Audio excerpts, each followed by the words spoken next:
Number 1 in your heart, Caitlin Elizabeth Clark. Get your order. Whatever you want, it's on him. Yeah. You're my opponent. Oh, that's right. Oh my God, it's Caitlin Elizabeth Clark. What are we gonna do? Oh my gosh. I spent 2 days with her and was not hugged. And I gotta say, I don't think Caitlin Clark gets enough credit for her humor because this episode was riddled with it. What just happened on Netflix has the entire sports world talking. Caitlin Clark, the biggest name in women's basketball, just sat down with David Letterman. And what she revealed is shocking, hilarious, and incredibly inspiring all at the same time. She is highly likable. I think that lends itself to her popularity is she comes across as somebody that's really just respectful, likable. There's other players out there that just don't come across that way. For the first time, fans saw the real Caitlin Clark, away from the court, away from the headlines, just being herself.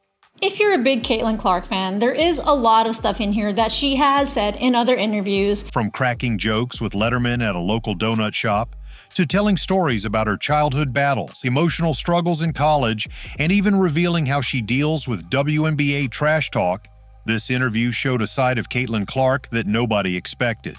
Just have nothing but great things to say about who she is as a person. She's so welcoming and so warm as an individual that she can have a conversation with anybody. She's cut from the same cloth as me in that regard. You know, us Midwesterners, we tend to just, accept everybody with open arms. She was so kind to my family and everyone in the suite when she came to KC. So huge fans of Caitlin Clark. And yes, she finally addressed the big question. Is she being targeted in the WNBA? What did she say about it? And what does it mean for her future?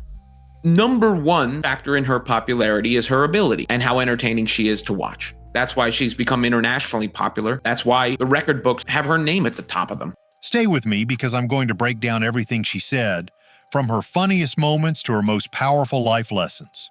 Trust me, you need to hear this. And yes, if you're a true Caitlin Clark fan, I want you to prove it right now. Type Caitlin GOAT in the comments below.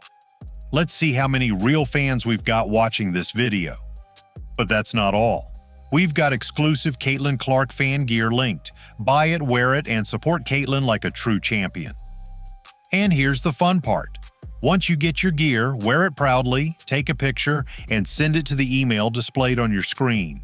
We'll pick some of your pictures and feature them right here on our channel, because this is not just a video. This is a community of real Caitlin Clark fans. Right from the start of the Netflix episode, Caitlin Clark showed fans a side of her personality that often gets overlooked. Her sense of humor, her sarcasm, and her ability to just have fun in the moment. David Letterman kicked off their adventure by taking Caitlin to Long's Bakery, a famous local spot in Indianapolis. And this wasn't just any casual stop. Letterman pulled out the TV money card, telling everyone in the bakery to order whatever they wanted because it was all on him. Fans surrounded Caitlin and David. People were lining up for pictures. Kids, parents, basketball fans. And Caitlin handled it all with a smile and jokes of her own. She signed my jersey! I'm so happy, I'm crying, I'm so happy. This is the best day ever. Caitlin Clark is the GOAT! When Letterman joked about ordering a Bloody Mary at a donut shop, Caitlin didn't miss a beat, laughing along and matching his energy. But behind that fun and humor is someone who has always been fiercely competitive. Even as a little kid, shared a hilarious childhood story, how during Halloween she would literally sprint from house to house just to collect the most candy. That competitive spirit was built into her from day one. And if that wasn't enough, she talked about how she begged her dad to spray paint a three-point line on their driveway because she wanted to practice deep logo threes like the stars she admired. Her dad didn't just spray paint it, he went a step further and tore up part of their driveway to make it happen. That's the level of dedication this family had. The moment she realized she was becoming a star. Letterman has actually been a fan of Caitlin since her Iowa days. They go over her breakout game against Michigan, where she drills 4 3-pointers in 6 minutes. In final 6 minutes, you hit 4 3. Caitlin also opened up about her breakout game against Michigan while playing for Iowa. In just 6 minutes, she knocked down 4 3-pointers and scored 21 points, pulling her team within reach even though they eventually lost. But for Caitlin, this wasn't about the final score, it was about the moment she saw herself on SportsCenter's top 10 for the first time. She seemed pretty humbled by the gesture, and she basically was saying she never expected to get where she was. She never expected to see people wearing her jersey, and she actually exceeded all her own expectations.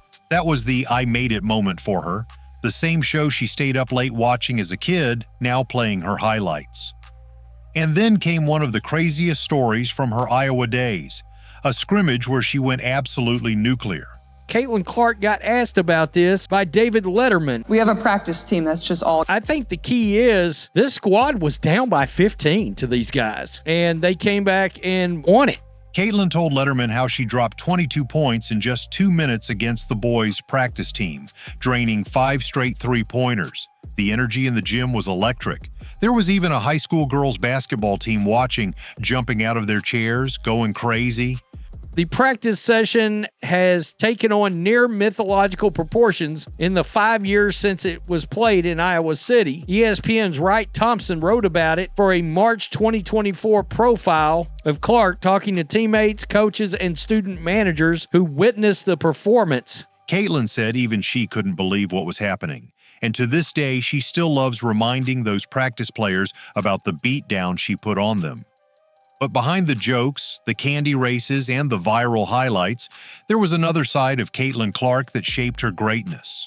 The emotional battles, the leadership lessons, and the moments where her fiery personality nearly got the best of her. And that's exactly what we're going to talk about next. Caitlin Clark has always been known for her killer instinct on the basketball court. But what many people don't realize is that this same competitive fire wasn't always easy to control, especially in her younger years. In the Netflix interview, Caitlin opened up about some of her most vulnerable moments where her intense desire to win clashed with her role as a team leader. The women in the WNBA have had years to work on their physicality, and she did mention how in the offseason, that was what she was focusing on, getting bigger to go up against these more experienced, more yoked players. The story of walking off the court. There was one story that really stood out, a powerful reminder that even the greatest athletes go through emotional battles. Caitlin shared how during a practice at Iowa she was playing poorly. Nothing was going right. She was frustrated, not with her teammates, but with herself. Instead of staying on the court, she walked straight out of the gym, not saying a word to anyone, and in her mind she thought she was doing the right thing, protecting her teammates from seeing her frustration or anger. But later, when she sat down with her coaches and watched the footage, they challenged her on it. They told her point blank, "That's selfish. That's not how a leader acts." They explained that walking out sends the wrong message. It isolates you from your team. It makes them feel abandoned. This is where Iowa head coach Lisa Bluder played a crucial role in Caitlin's growth. Bluder didn't want to dim Caitlin's competitive fire. In fact, she embraced it. But she also knew that leadership required balance. Bluder famously told her, "You don't say whoa to a racehorse." In other words, you don't hold back someone's natural drive and energy, but you teach them how to channel it for the good of the team. There's so many players who cite you as an inspiration for their games, including Caitlin Clark, who's just absolutely a phenomenon in college. What's that next step like for her? Next steps, gosh, in this generation, right? You have, I think, just so many more challenges of how to handle yourself as an adult, right? You go through that whirlwind of being a senior in college, transitioning into the W. And then the next step is how to become just an even better leader. And so much of leadership, I think, is listening and learning. And hopefully the more she can get connected to vets in the league and just different people and coaches and anyone that she can glean wisdom from of how to just continue to learn how to be as a connected and inspiring leader as she can be. And a lot of that is walking the walk and not just talking the talk. So she's already on her way, but, continuing to have fun, continuing to anticipate how people are going to try to stop her and being prepared as she can be for next season. Caitlin admitted that learning this balance was a process, but it was necessary. Over time, she became not just the star player, but the emotional leader her teammates could count on, both in victory and defeat. Even in the lighthearted scenes with David Letterman, her competitive side was on full display.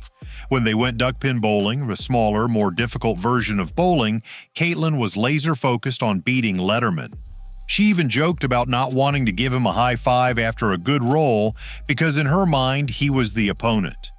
And that's just how Caitlin Clark is wired. Whether it's a championship game or a friendly bowling match, she plays to win. This part of the interview showed fans something deeper, that greatness doesn't just come from talent. It comes from emotional control, from learning how to lift others up, from realizing that leadership isn't about being perfect, it's about being present. And Caitlin Clark has mastered that lesson the hard way. But her journey didn't stop there. In fact, the toughest challenges were still waiting for her in the WNBA. The physicality, the controversies, and the pressure of living in the spotlight.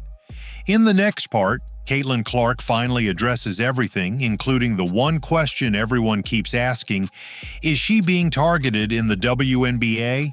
Let's talk about it. By the time Caitlin Clark reached the WNBA, she wasn't just a basketball player, she was a national icon. But with fame comes pressure, and with being the face of a new generation comes constant criticism. He was asked about Caitlin Clark. Coach Krzyzewski, listen to what he said. Yeah, well, she's terrific. And it'd be easy to build something on her because she's very young. The best thing she does is pass. She's a magical passer, and she has a great feel for the game. So, I mean, what her coach did, I would have done exactly what she did. Make sure she handles the ball a lot, and she'll make everybody better. And what I was amazed with at how she's handled all the defenses, and then when she got into the WNBA, some of the negativity that was out there or jealousies. And I think she's just been remarkable. She's a really good basketball player. Yeah. During her Netflix interview with David Letterman, Caitlin finally addressed some of the biggest questions and controversies surrounding her career, especially the heated topic of whether or not she's being targeted in the WNBA. Is Caitlin Clark being targeted? Caitlin handled this question with the maturity of a true professional. She made it clear, no, she doesn't believe players are targeting her in a malicious way. What's really happening is what every rookie faces, a jump in physicality and intensity when moving from college to the pros. She explained that WNBA players have spent years building strength, skill, and toughness. It's a different level of basketball, and that's exactly why she's been focusing on getting stronger in the offseason. Caitlin knows that to survive and thrive in the WNBA, you have to earn your respect every single game.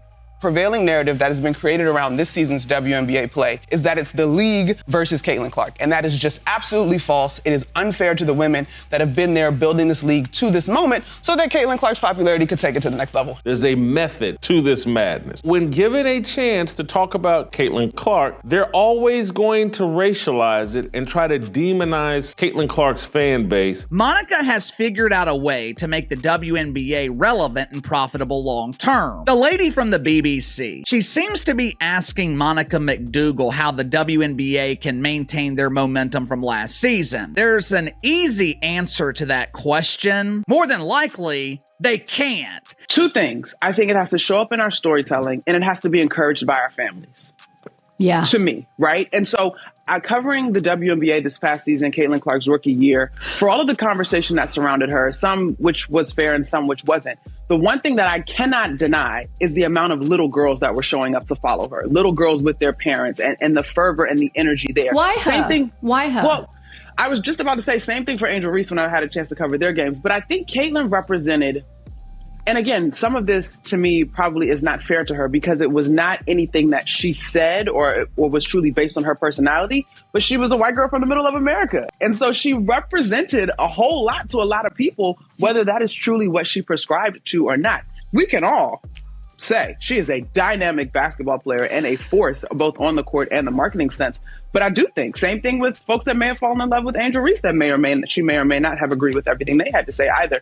We attach our fandom to these icons for all types of reasons. Where are these Angel Reese fans? When I see Chicago Bravado games on TV, the only things I see are missed layups and empty seats. Caitlin tried to flop. She tried to flop on what happened. Like, that little shoulder bump, it was not that serious. Okay, Caitlin, I need you to be all the way serious and for real, okay? You fell down. The first thing you did is, woo! and you look to the damn ref to give you what? That's what happened. That's what she always does, right? She's always falling to the floor, and then people acting like it's mad hard. Pay attention to what she did in college. That is what she did. She's from the LeBron school, the Luka school, the Harden school. They try to sell fouls, right? I would say that her coach did not do a good job preparing her for the physicality of what was to come and what to expect in the WNBA. So yeah, I'm kind of saying like, this is not that deep. It's a little hip check. For me, if Rookie of the Year was picked today, I give it to Angel. What it is racism, right? It gets blown up into, oh, they're going after Caitlin Clark, but no, we're just playing one of the best players that's in this league. We saw what happened last year. Caitlin Clark was targeted. Like, that's been a part of the game. The game has always been physical. I know what physical basketball looks like. Like, Caitlin Clark doesn't happen entirely organically. There's a push. What Angel Reese did, she created what people truly need, which is a rivalry. Angel Reese has done that and did that for Caitlin Clark. Yeah, and I do think she helped.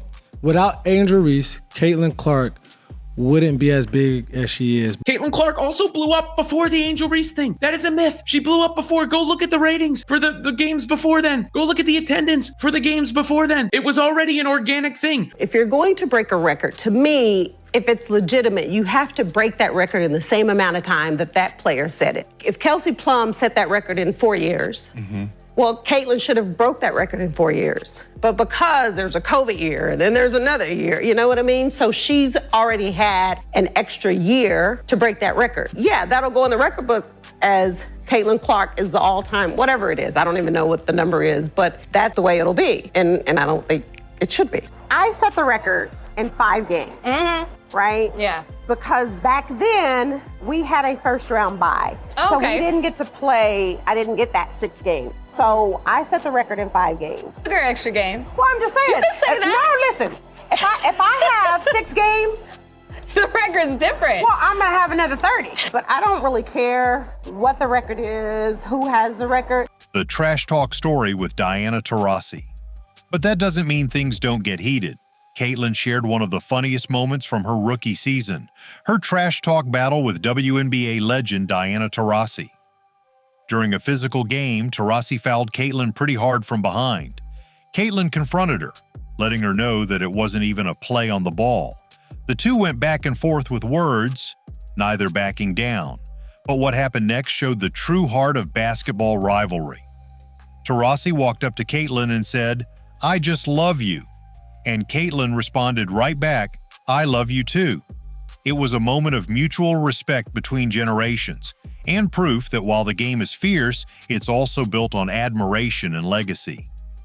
Caitlin didn't just talk about scoring, she talked about what truly sets her apart on the court, her passing ability and court vision. She explained that her ability to see plays before they happen comes from a high basketball IQ, something that's almost a lost art in today's game.